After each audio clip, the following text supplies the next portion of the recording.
The morning sun hadn't quite broken through the gray clouds when Jennifer pulled into the parking lot of the small coffee shop on Main Street.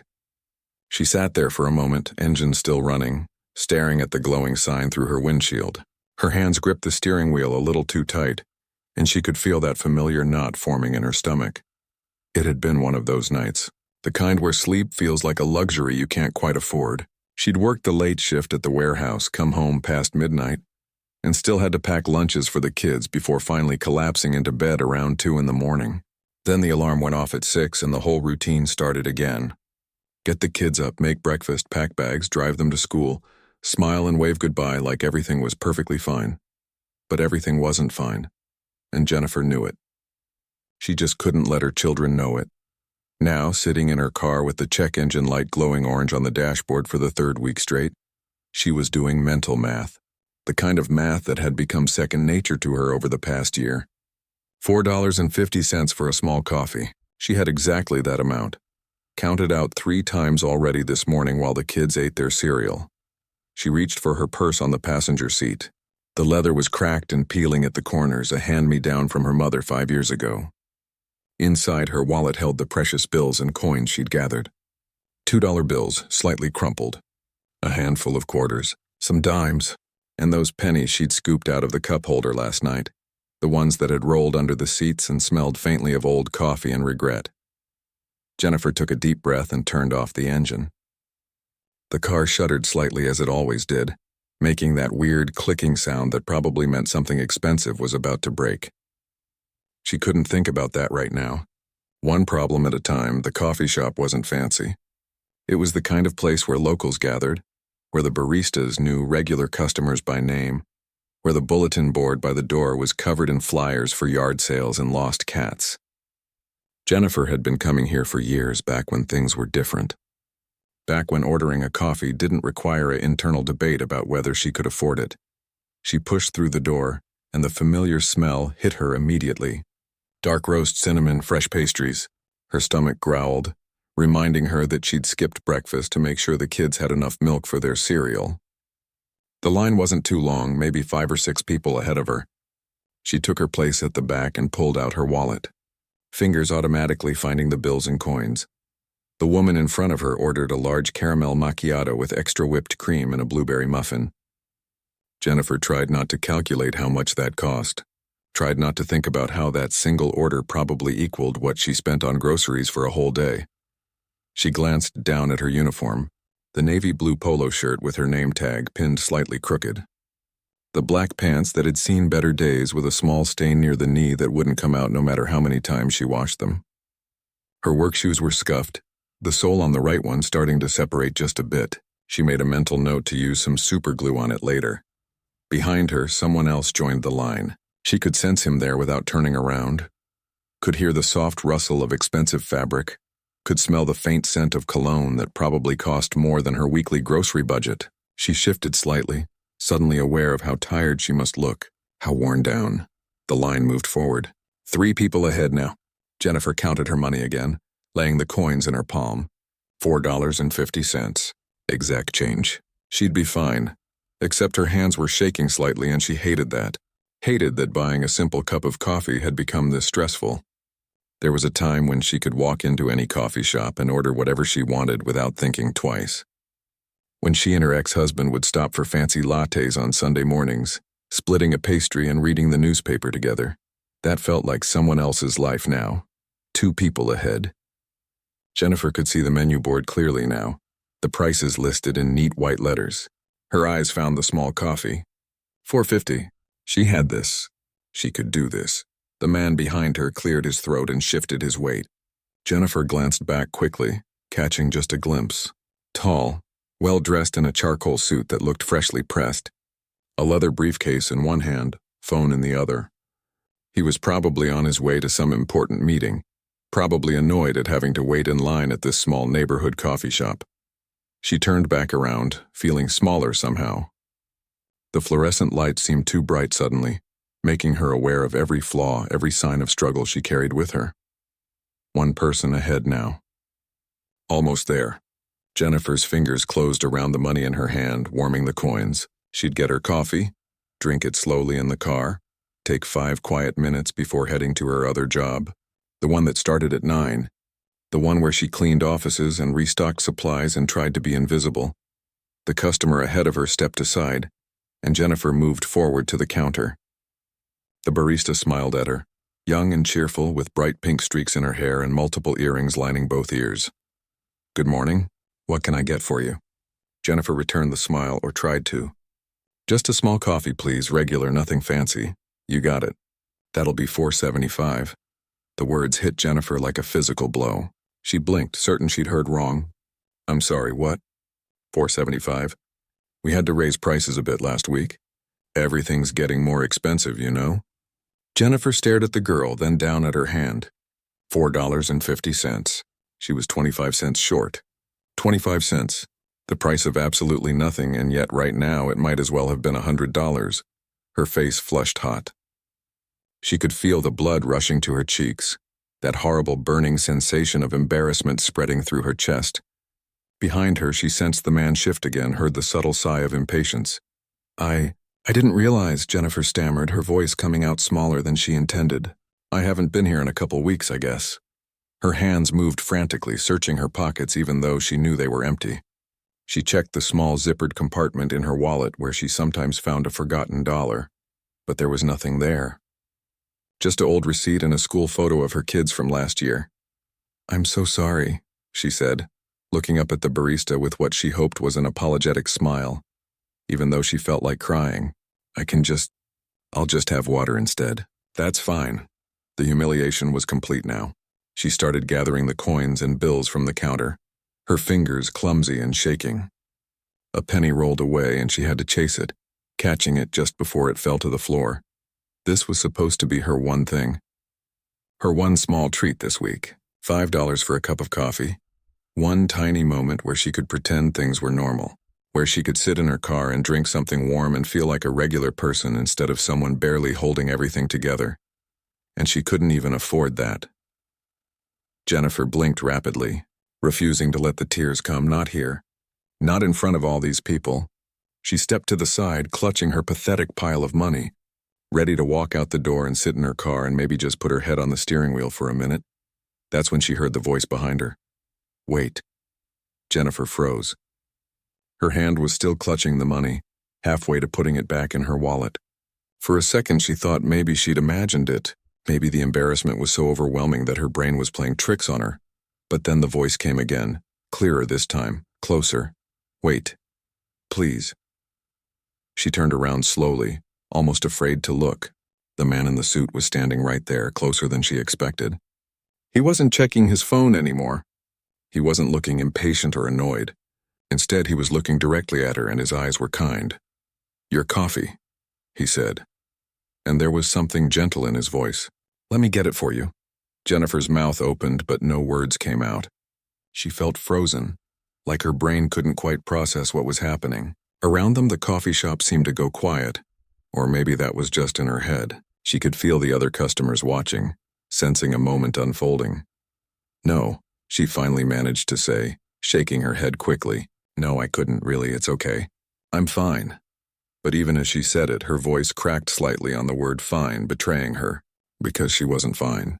Not even a little bit, and somehow standing there in her worn uniform with 25 cents standing between her and a simple cup of coffee, that fact had never been more obvious.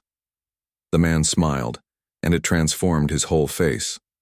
He looked younger suddenly, less like the intimidating businessman she'd imagined and more like someone who understood something she hadn't said out loud. "I insist," he said quietly. Then before she could protest again, he turned to the barista. "Her coffee, please. And actually, can you make that a medium instead of a small?" The girl behind the counter looked at Jennifer, then at the man, then back at Jennifer again as if asking permission. Jennifer felt her throat tighten. This was too much. This was charity, and she didn't take charity. She worked 2 jobs. She paid her bills, even if they were late sometimes. She took care of her kids. She didn't need handouts from strangers in expensive suits, except right now. Apparently she did. "Sir, really, you don't have to."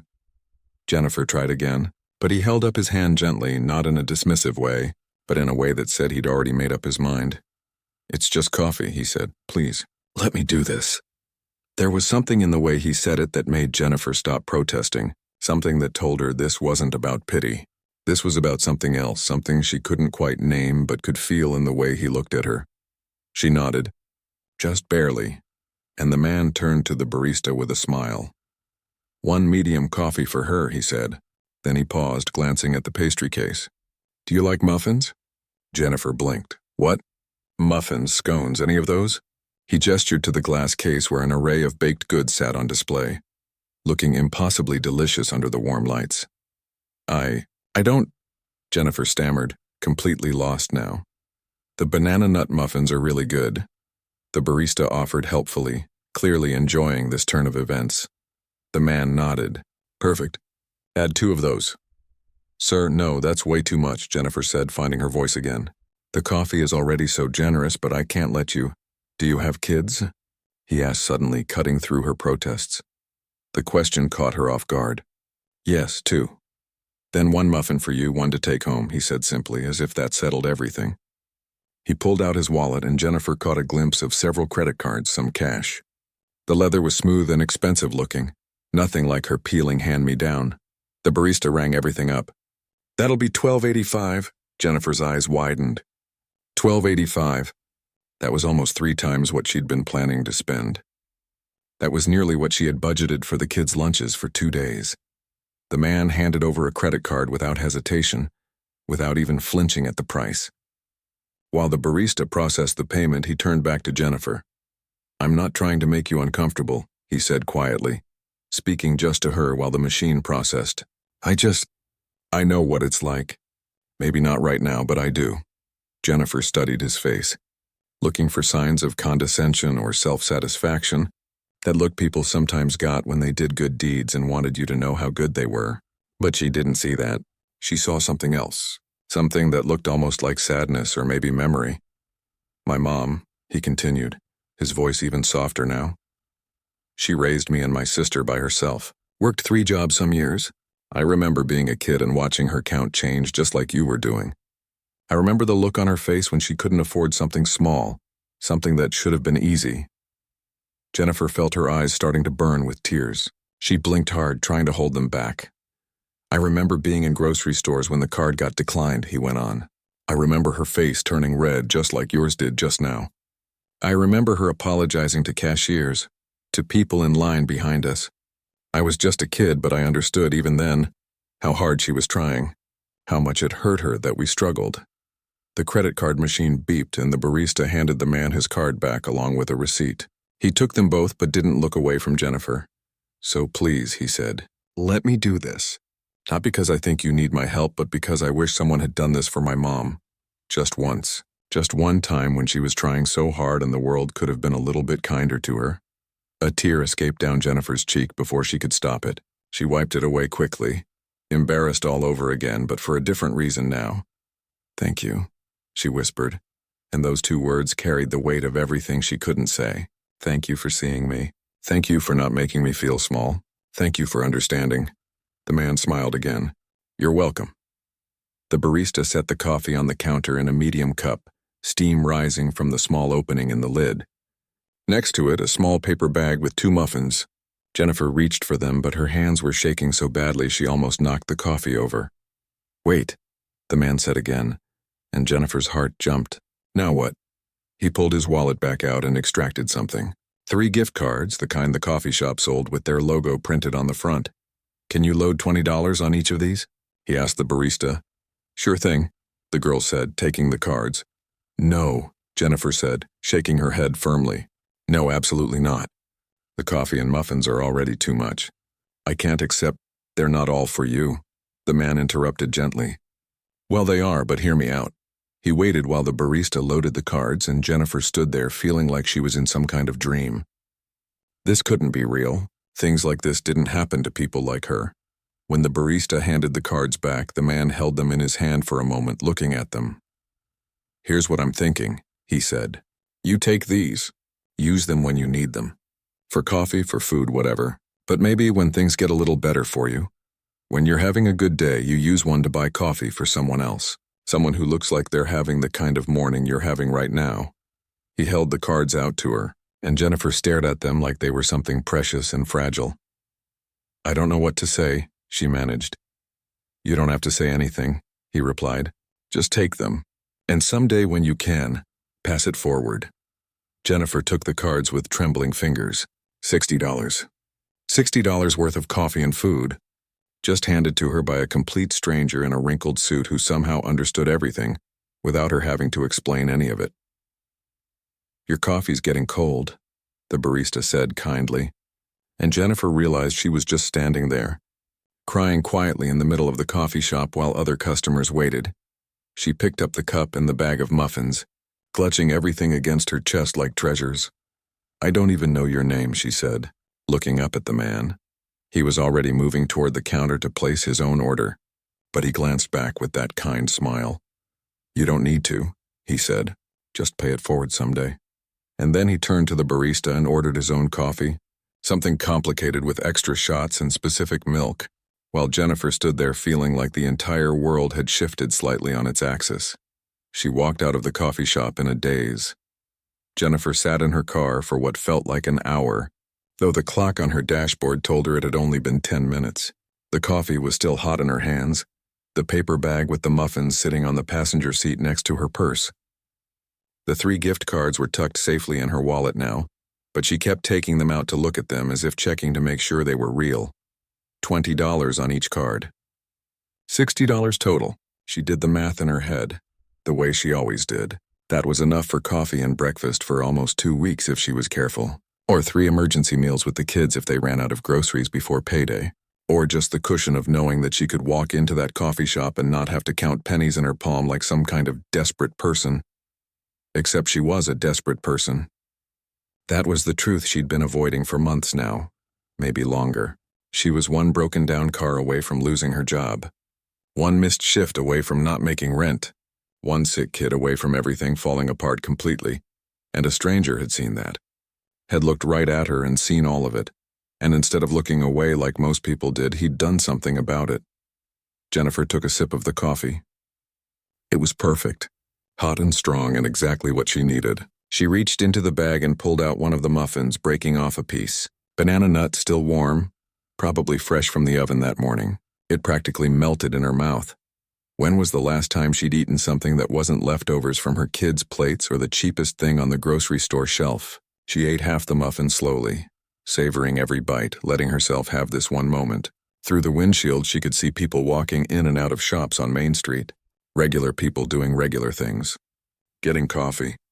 Running errands. Living lives that probably had their own struggles, but from the outside looked so normal. So easy. Jennifer checked the time. She had 40 minutes before her next shift started. Normally, she'd use this time to drive straight there, park, and maybe close her eyes for 20 minutes in the car before going in. But something was different today. Something had shifted inside her chest, like a door had opened that she didn't know was there. She started the engine, ignoring the grinding sound it made, and pulled out of the parking lot. But instead of turning toward the office building where she cleaned, she turned the opposite direction. Toward home. The apartment was quiet when she walked in. It always felt strange coming home in the middle of the day, like she was walking into someone else's life. The breakfast dishes were still in the sink because she hadn't had time to wash them before taking the kids to school. Her son's backpack was lying by the door where he'd dropped it yesterday. The living room needed vacuuming, but none of that mattered right now. Jennifer went to the small desk in the corner of the living room, the one she used to pay bills and help with homework. She pulled out a piece of notebook paper and a pen. For a minute, she just sat there thinking about what she wanted to say. Then she started writing. The note was simple. She explained what had happened that morning. How a stranger had bought her coffee and given her gift cards when she couldn't afford the extra 25 cents. How he'd told her about his own mother struggling. How he'd asked her to pay it forward someday. She folded the note and tucked it into the bag with the remaining muffin. Her daughter would be so excited when she got home from school. Muffins were a special treat, something they only had on birthdays or holidays now. Jennifer looked at the clock. She still had time. She grabbed her keys and headed back out, this time driving to the coffee shop. Her heart was pounding as she walked through the door again. The morning rush had died down, and there were only a few people scattered at tables working on laptops or reading newspapers. The same barista from earlier looked up and smiled in recognition. "Hey, you're back." "Forget something?" "No," Jennifer said, and she was surprised by how steady her voice sounded. "I want to buy a coffee for someone. Whoever comes in next." The barista's eyes widened. "Really? Really?" Jennifer pulled out one of the gift cards, her fingers brushing over the smooth plastic. "Use this, and when they ask who bought it, just tell them someone wanted to pass on a kindness." The girl's smile grew wider. "That's really sweet. I'll make sure they know." Jennifer nodded and turned to leave, but the barista called after her. "Hey, wait, what you're doing, it's really cool." Jennifer felt her cheeks warm, but this time it wasn't from embarrassment. It was something else, something that felt almost like pride. "Someone did it for me this morning," she said simply. "I'm just doing what he asked." She walked back out to her car, feeling lighter somehow. $20 gone from her gift card balance, but instead of panic or regret, she felt something she hadn't felt in a long time. Purpose maybe, or hope, or just the simple knowledge that even when you're struggling, even when you can't afford an extra 25 cents for coffee, you can still make a difference in someone else's day. The rest of her shift at the office building passed in a blur. Jennifer cleaned bathrooms and emptied trash cans and vacuumed conference rooms, but her mind was somewhere else.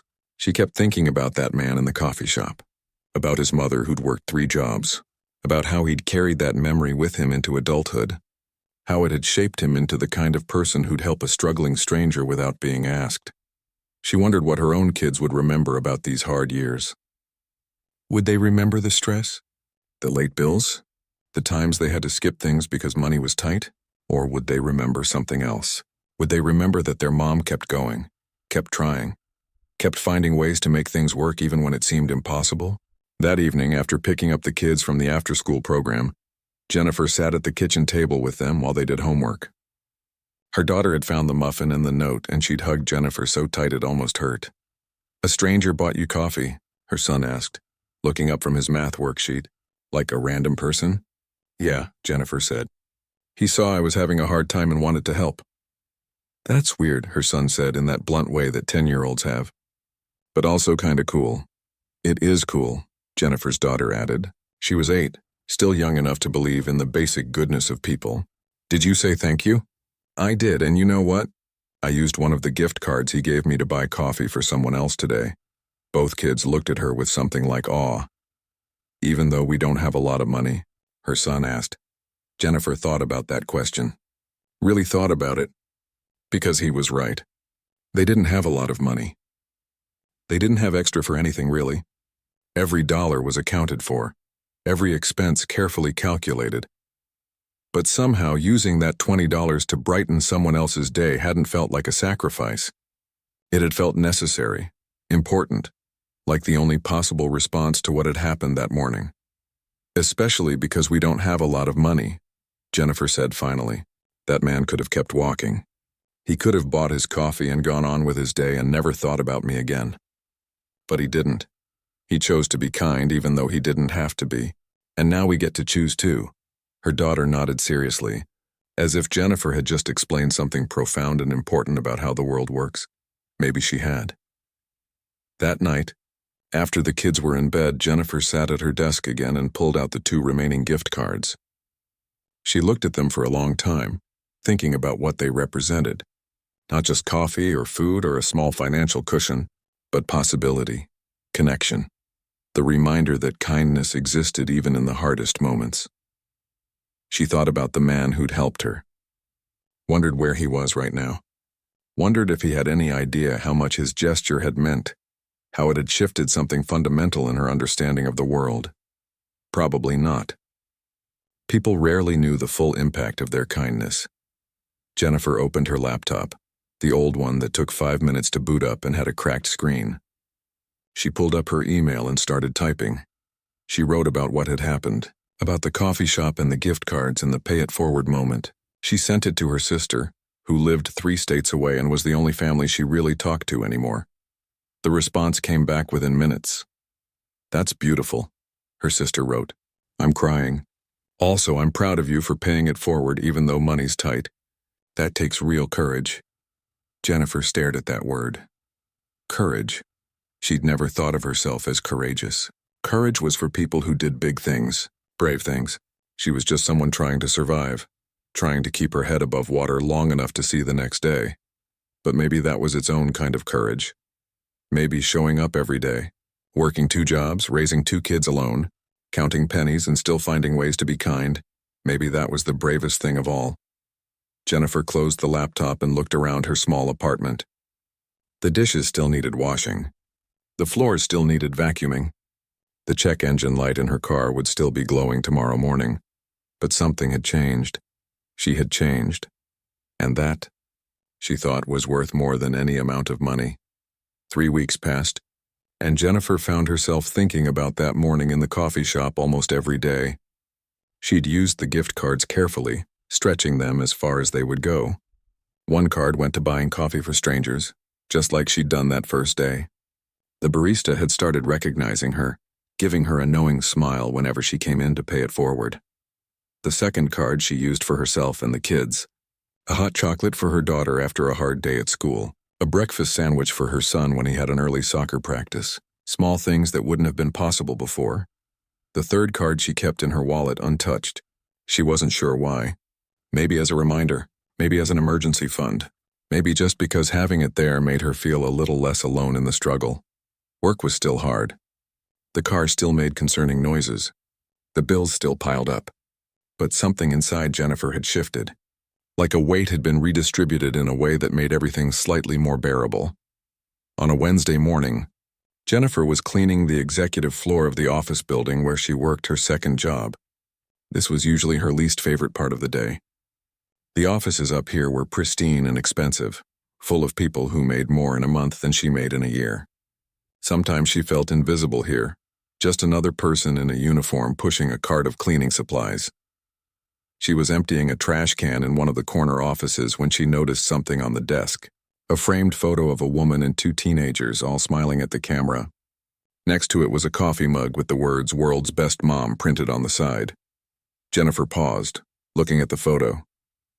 The woman looked tired but happy, the kind of tired that came from juggling too much but doing it anyway. Jennifer recognized that look. She saw it in her own mirror every morning. "That's my family," a voice said from the doorway. Jennifer jumped, nearly knocking over the trash can. A woman stood there, probably in her early 40s, wearing a business suit and holding a briefcase. She had dark circles under her eyes and her hair was pulled back in a messy bun, like she'd been in a hurry that morning. "I'm so sorry," Jennifer stammered. "I didn't mean to touch anything. It's fine," the woman said, waving her hand. "I came in early to grab some files I forgot." She stepped into the office and set her briefcase down, then looked at the photo Jennifer had been studying. "Those are my kids, 16 and 14, growing up way too fast." Jennifer nodded, not sure what to say. She usually didn't interact much with the people whose offices she cleaned. They came in after she left and she was gone before they arrived in the morning. Invisible, like she preferred, but something about this woman felt different, less intimidating, more real. "I have 2 kids," Jennifer found herself saying. 10 and 8, the woman smiled, a genuine smile that reached her eyes. "The good ages. Enjoy them while they still think you're cool. Mine are in the phase where everything I do embarrasses them." Jennifer laughed softly. "I'm sure that's coming for me too." There was a moment of comfortable silence. The woman sat down at her desk, opening her laptop. Jennifer turned to continue her work, but then the woman spoke again. "Can I ask you something?" She looked up from her computer. "How do you do it?" Jennifer blinked. "Do what?" "All of it. I saw your name tag. You work for the cleaning company, right? But I've also seen you at the coffee shop on Main Street in the mornings and at the grocery store late at night. You're always in a uniform of some kind. You work a lot, don't you?" Jennifer felt her face grow warm. She hadn't realized anyone had noticed her, much less someone like this woman with her corner office and expensive suit.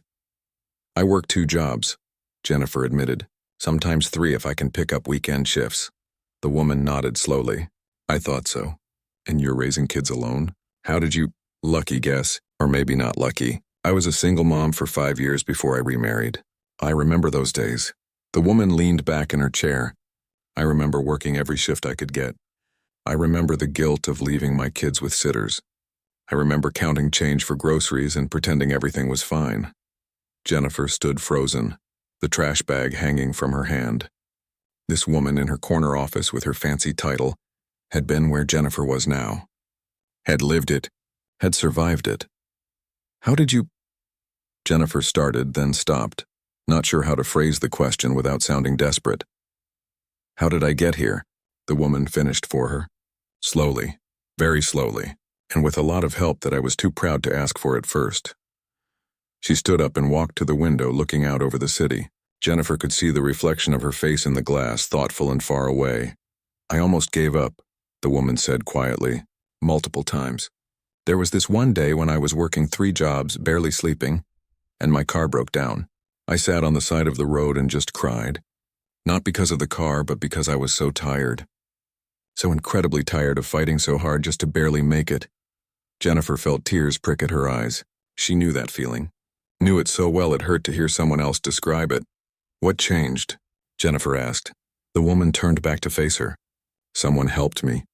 My boss at the time, actually. She saw I was struggling and told me about a program the company had for employees wanting to get more education. Tuition assistance, flexible scheduling, the works. I didn't even know it existed. She walked back to her desk and pulled out a business card from a drawer. We have the same program here. I run it now, actually. That's part of my job.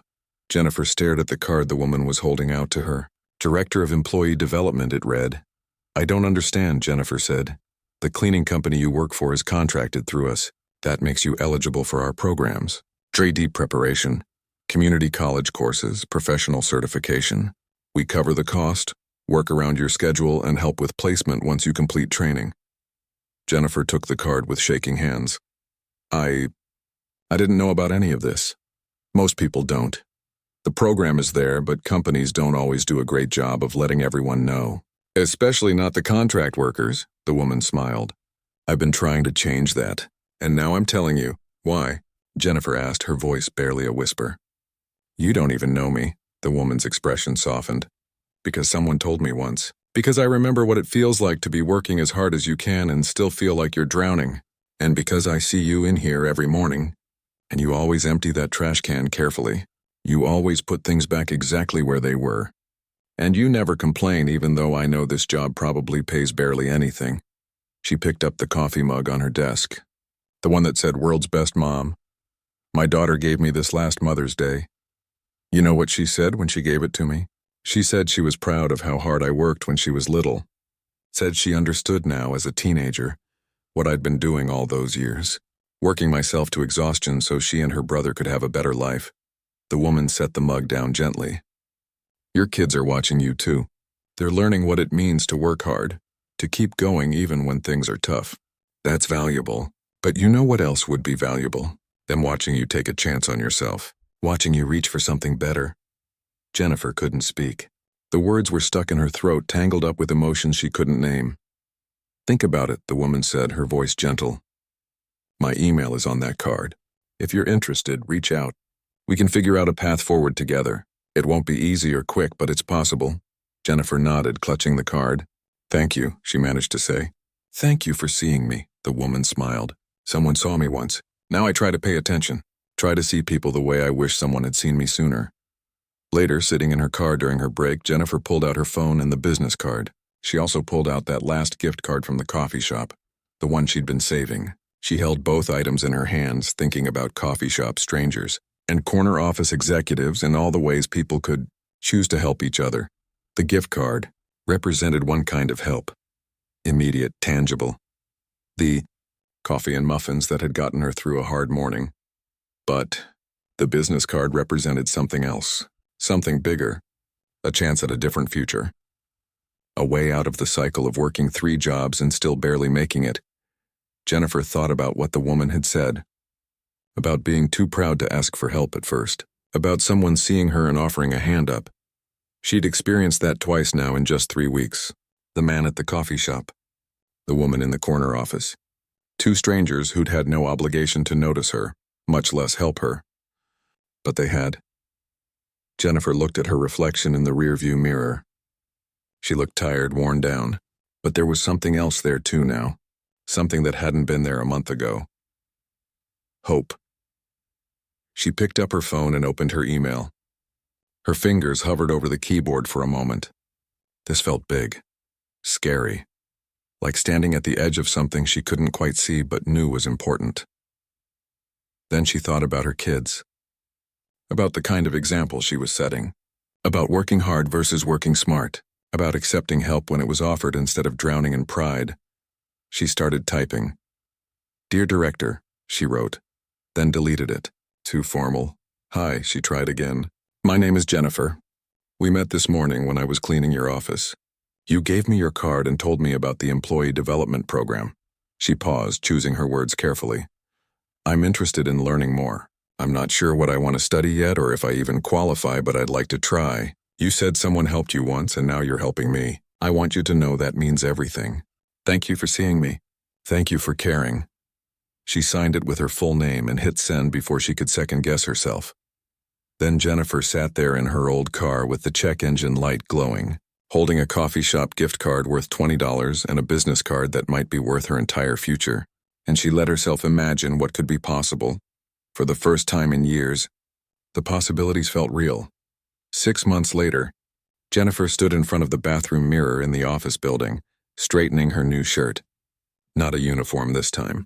A real shirt with a collar tucked into pants that weren't covered in stains or worn thin at the knees. She barely recognized herself. The employee development program had moved faster than she'd expected. Once she'd sent that email, things had started happening. Meetings with advisors, aptitude tests, discussions about what she was good at, what she enjoyed, what kind of future she could build. She'd started with a basic computer skills course, taking classes 2 evenings a week while her sister watched the kids over video chat.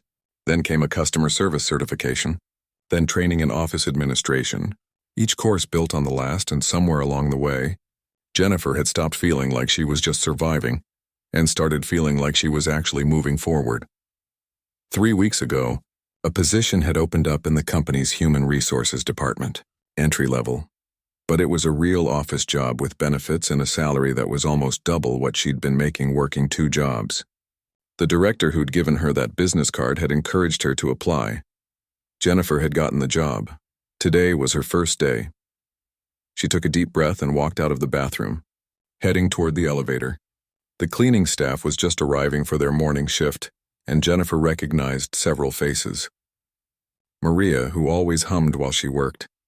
David, who had 3 kids and worked nights so he could be home with them during the day. Patricia, who was saving money to bring her mother over from another country. "Hey, Jennifer," Maria called out, waving. "Look at you, all official now." Jennifer smiled, walking over to them. "I still can't believe it's real." "You earned it," David said. "We all saw how hard you were working, taking those classes after your shifts.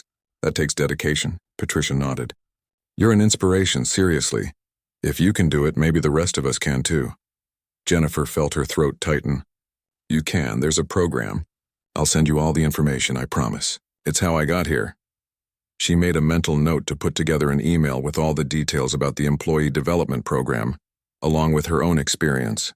If she could help even one person the way she'd been helped, it would be worth it.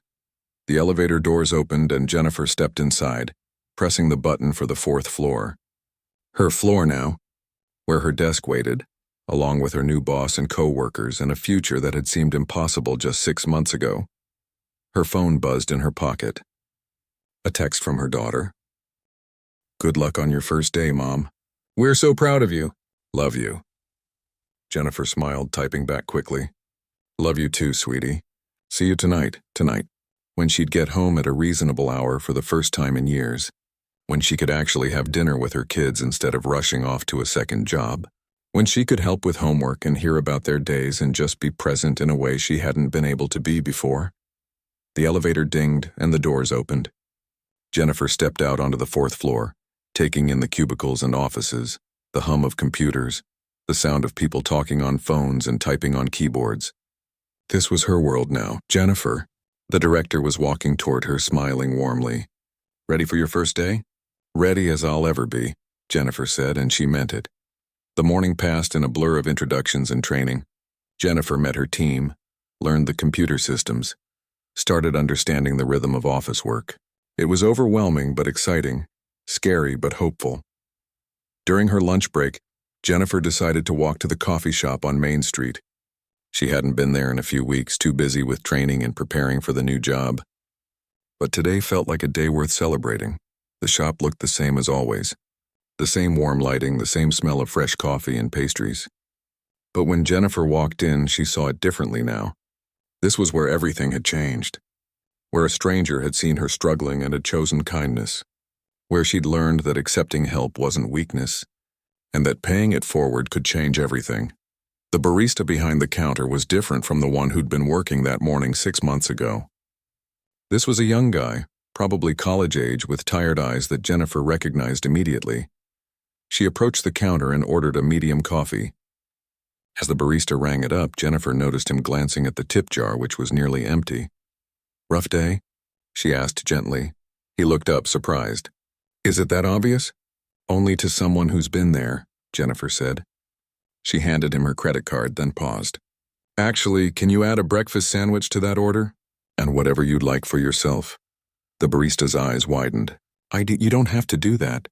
"I know," Jennifer said. "But someone did it for me once in this exact coffee shop. And it changed my life, so I'm paying it forward." She could see him trying to process that, trying to decide if it was okay to accept.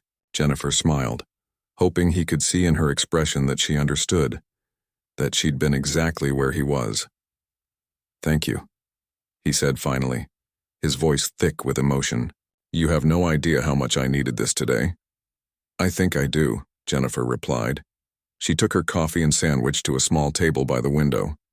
As she ate, she watched people walking by outside, all of them carrying their own stories, their own struggles, their own moments of kindness given and received. Her phone buzzed again.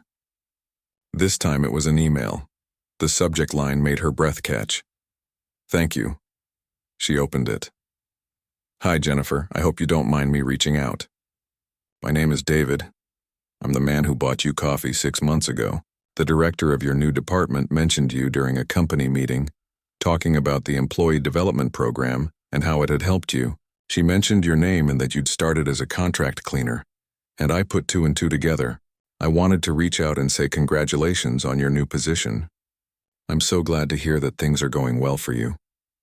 My mother would have been proud to know that her struggles inspired me to help someone and that it made a real difference. She passed away 3 years ago, but I think about her every day. Thank you for letting me be part of your journey. You deserved every opportunity you got." Jennifer read the email 3 times, tears streaming down her face. She'd never expected to hear from him again. Had wondered sometimes if he even remembered that morning, or if it had just been one small act of kindness among many in his life. But he remembered. And he'd reached out. And somehow across 6 months and countless changes, they were connected by that one moment when he'd chosen to see her, to help her, to believe that she deserved more. Jennifer wiped her eyes and hit reply. "Thank you," she wrote. "Thank you for seeing me that morning when I felt invisible. Thank you for your kindness when I needed it most. Thank you for telling me about your mother. I wish I could have met her. I want you to know that I've been paying it forward. I've helped other people enroll in the employee development program. I bought coffee for a struggling barista today. I'm trying to be the kind of person who sees people the way you saw me. Your mother raised an incredible son, and her legacy lives on in ways she probably never imagined. I hope you're proud of the difference you make in the world." She sent the email and sat back, looking out the window again, somewhere across town. Her kids were in school, learning and growing, watching their mother build a better life. Not just for them, but for herself too. Somewhere in this building. The director was probably in a meeting, maybe telling someone else about the employee development program, maybe planting another seed that would change another life. Somewhere out there, that man who'd bought her coffee was reading her email, maybe smiling, maybe thinking about his mother and feeling proud. And here, in this coffee shop where it had all started, Jennifer sat with her coffee and her sandwich and her new job and her new future, and she felt something she hadn't felt in years, grateful, hopeful, strong. She finished her coffee and stood up, throwing her cup away and heading back toward the office. There was work to do, a life to build, a future to create. But for the first time in longer than she could remember, she knew she could do it, not just because of her own strength, though that mattered, not just because she worked hard, though she always had, but because people had seen her, had helped her, had believed in her when she'd almost stopped believing in herself. and now it was her turn to do the same for others. Jennifer walked out of the coffee shop and into the afternoon sun, thinking about that morning 6 months ago when she'd been 25 cents short for a cup of coffee. How that small moment had cascaded into so many bigger ones. How one person's kindness had rippled outward, touching lives in ways neither of them could have predicted. She'd learned something important in these past 6 months. That accepting help wasn't giving up. That asking for support wasn't weakness. That letting people see your struggles wasn't shame. Sometimes the bravest thing you could do was let someone help you. And sometimes the most powerful thing you could do was help someone else. Jennifer checked her watch. Her lunch break was almost over. Time to get back to work. To her new job and her new life and all the possibilities that stretched out ahead of her. She smiled to herself, thinking about how much can change in 6 months. How much can change in a single moment if you're open to it. A stranger had bought her coffee once, and it had changed everything. Now she was the stranger, buying coffee for others, hoping to change everything for them too. And maybe, just maybe, that was how the world got better. One cup of coffee at a time, one act of kindness at a time, one person seeing another person and choosing to help. Jennifer walked back into the office building, ready for whatever came next, ready to keep paying it forward, ready to keep changing lives, one small gesture at a time, the way someone had once changed hers.